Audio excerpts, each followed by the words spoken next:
Merhaba, ben Murat Şengelen.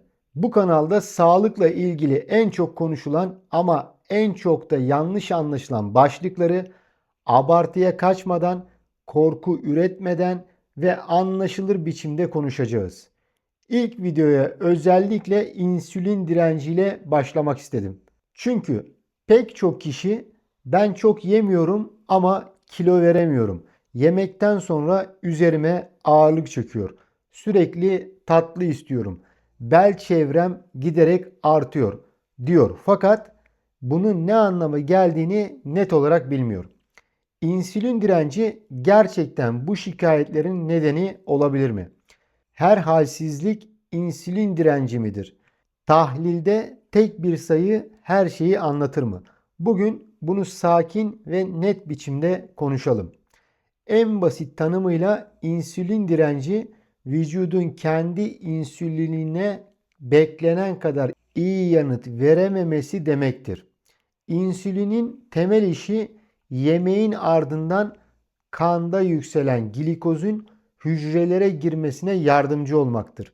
Kas, yağ dokusu ve karaciğer bu sistemin ana oyuncularıdır. Bu dokular insüline yeterince yanıt vermediğinde pankreas dengeyi korumak için daha fazla insülin üretmeye başlar. Bir süre kan şekeri normal gibi görünebilir ama arka planda sistem daha fazla zorlanır. Zaman içinde bu tablo prediyabete sonra da tip 2 diyabete doğru ilerleyebilir. Yani konu sadece şekerim çıktı mı çıkmadı mı meselesi değildir. Vücudun enerji yönetiminin bozulmaya başlamasıdır. Bunu günlük bir benzetme ile düşünün. Diyelim ki kapınızın anahtarı var ama kapı artık eskisi kadar kolay açılmıyor. Siz de kapıyı açmak için daha fazla güç uyguluyorsunuz. Bir süre sonra kapı yine açılıyor ama mekanizma zorlanıyor. İnsülin direnci de buna benzer. İnsülin vardır, hatta bazen normalden de yüksektir. Fakat etkisi azalmıştır. İşte bu yüzden bazı kişilerde açlık şekerim normal, demek ki sorun yok düşüncesi eksik kalabilir. Şeker bir süre normal görünse bile tablo bütünüyle değerlendirilmediğinde erken uyarılar kaçabilir. Bu yüzden insülin direncini tek bir hisle değil, bütün metabolik resimle anlamak gerekir. Peki insülin direnci vücutta nasıl sinyal verir? Burada çok önemli bir nokta var. İnsülin direncinin tek ve kesin bir belirtisi yoktur. Bazı insanlarda neredeyse sessiz ilerler. Bazılarında ise sık acıkma, tatlı isteği, yemeklerden sonra uyku hali, kilo verme güçlüğü, özellikle karın bölgesinde yağlanma, halsizlik, yorgunluk ve odaklanma güçlüğü gibi yakınmalar görülebilir. Boyun, koltuk altı ya da kasık bölgesinde koyu renkli, kadifemsi cilt kalınlaşmaları da bazen uyarıcı olabilir. Ama bunların hiçbiri tek başına sende kesin insülin direnci var demek değildir.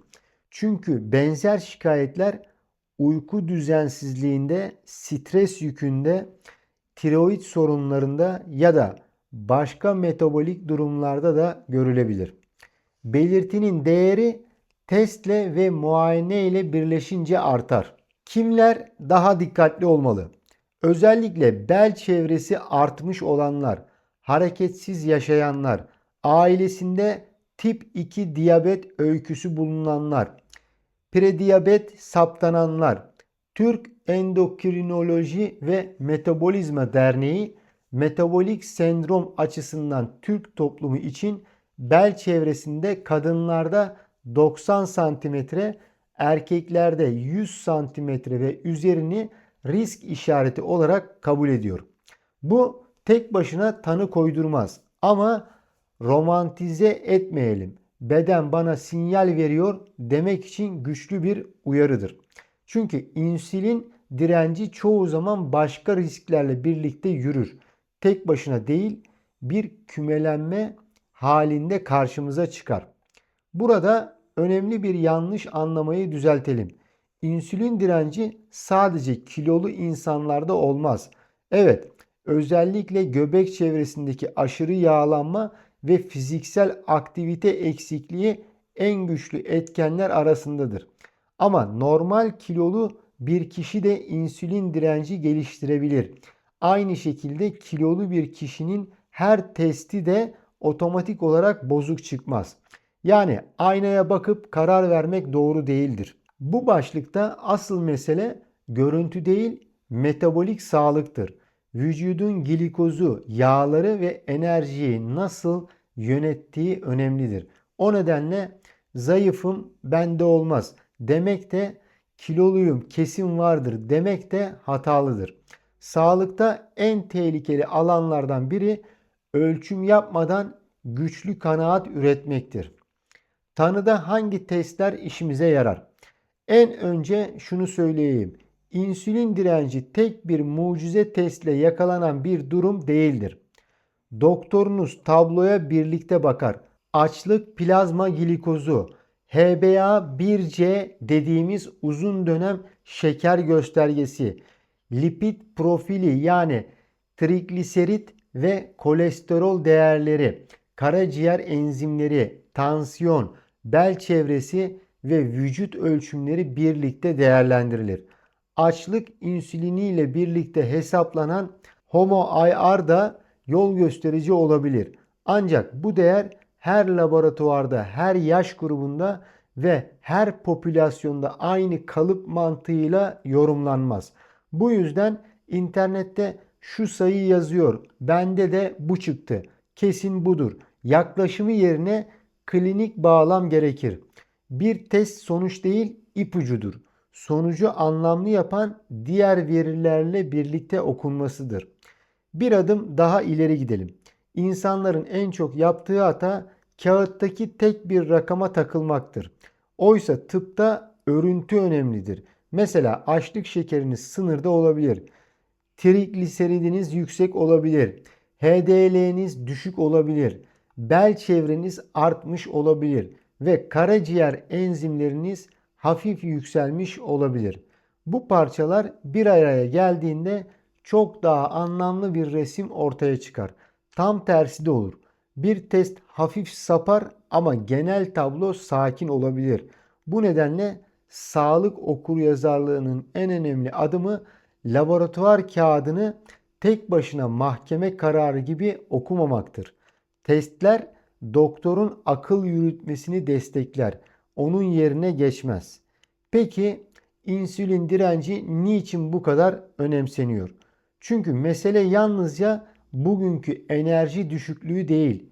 Uzun vadede prediyabet, tip 2 diyabet, yüksek trigliserit, düşük HDL kolesterol, yüksek tansiyon ve karaciğer yağlanmasıyla aynı kümeye girebilir. Türkiye'de yetişkin nüfusa obezite oranı %34,3, fazla kiloluluk oranı %34,5 olarak bildiriliyor. Yani konu çok geniş bir kitleyi ilgilendiriyor.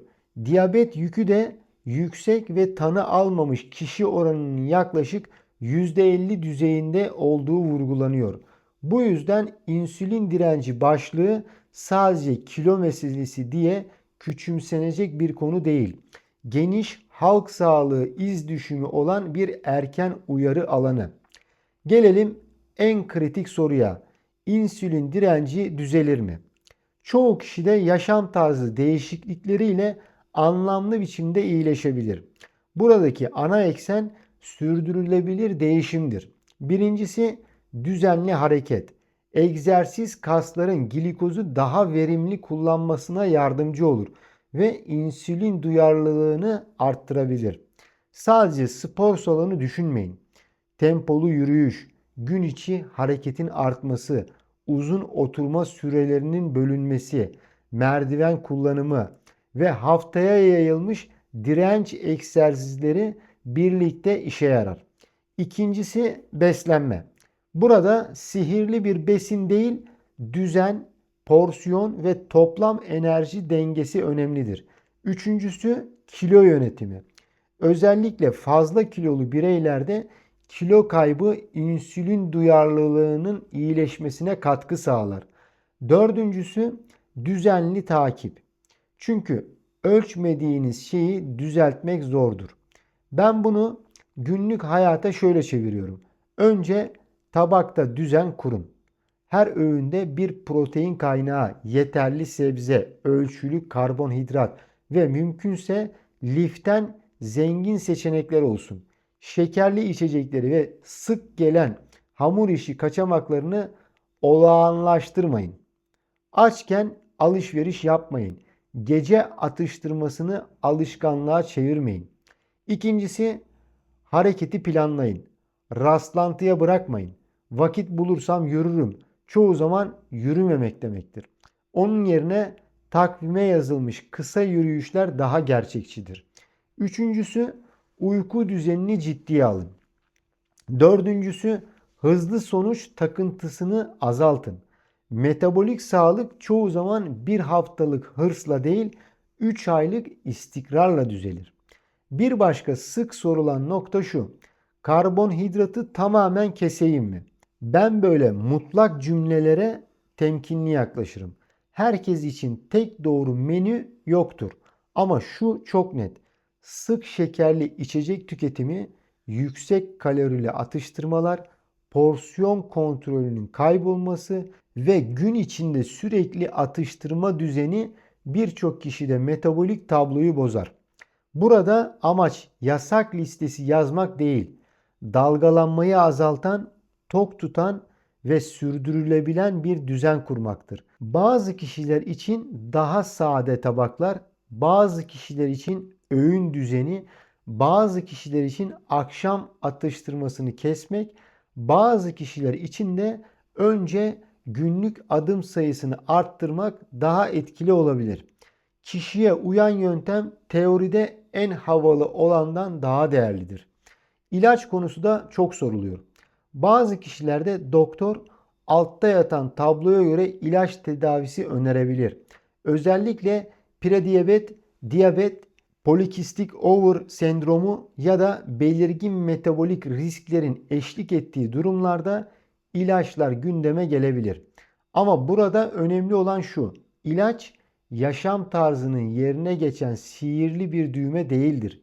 Yaşam tarzı değişikliği olmadan yalnızca haplardan mucize beklemek gerçeksi değildir. Tersine bazı kişilerde doğru seçilmiş ilaç tedavisi yaşam tarzı değişikliklerini uygulamayı kolaylaştıran bir destek olabilir. Kararı internet değil, muayene ve takip verir. Bu yüzden şu ilacı herkes kullanmalı ya da ilaçların hiçbiri gerekmez gibi uç ifadelerden uzak durmak gerekir. İsterseniz çok pratik bir başlangıç planı da vereyim. Bir hafta boyunca sadece 3 şeyi takip edin. 1. Bel çevreniz ve mevcut kilonuz. 2. Gün içinde ne kadar süre hareketsiz kaldığınız. 3. Sizi en çok zorlayan öğün ya da atıştırma zamanı. Bu kayıt bile büyük fark yaratır. Çünkü çoğu zaman sorun hiçbir şey yemiyorum sanmak değil, fark etmeden sık ve yoğun kalorili seçimler yapmaktır. Ayrıca uzun süre masa başında kalıp akşam tek seferde aşırı yemek de tabloyu bozabilir. İlk hafta kusursuz olmaya çalışmayın. Sadece görünür hale getirin. Ölçüm farkındalığı değişimin başlangıcıdır. Unutmayın, amaç kısa süreli sert bir savaş değil, ölçülebilir, tekrarlanabilir ve sürdürülebilir bir toparlanmadır. Bir başka önemli konu da internette çok dolaşan yanlış bilgidir. İnsülin direncini 3 günde kıran formül, tek baharatla çözüm, detoksla sıfırlama, aç kalınca tamamen düzelme gibi ifadeler kulağa çekici gelir ama çoğu zaman bilimsel temeli zayıftır.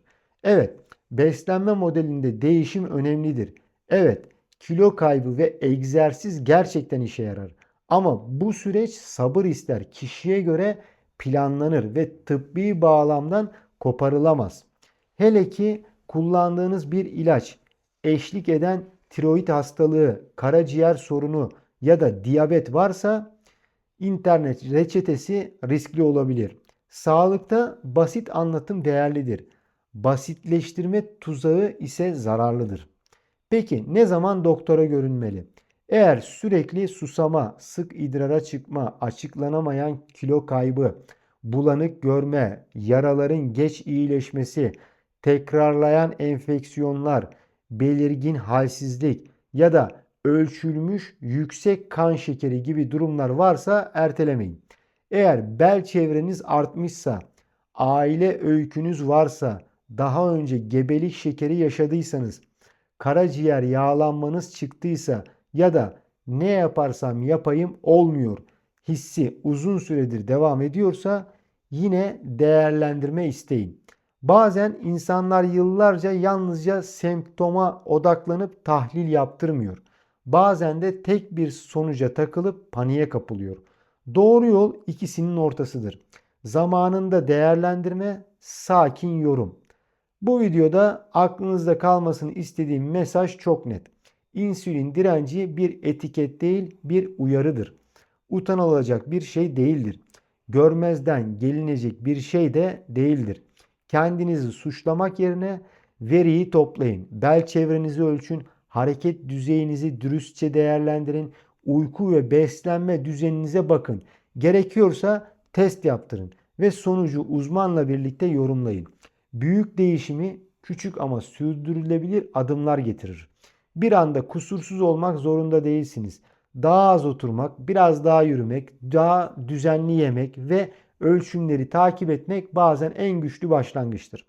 Eğer isterseniz bir sonraki videoda şu 3 başlıktan biriyle devam edebiliriz. İnsülin direnci ile karaciğer yağlanması arasındaki ilişki, prediyabet nasıl anlaşılır ya da laboratuvar kağıdında hangi 3 değere birlikte bakmak gerekir? Bu kanalda amacım tıbbi bilgiyi korkutucu olmadan netleştirmek. Eğer bu videoyu faydalı olduysa paylaşın. Çünkü bazen bir kişiye ulaşan doğru bilgi yıllarca ertelenmiş bir sağlık kontrolünü başlatabilir. Kendinize iyi bakın. Bedeninizin sinyallerini küçümsemeyin ve unutmayın. Sağlık çoğu zaman tek bir mucizeden değil, doğru küçük adımların tekrarlarından oluşur.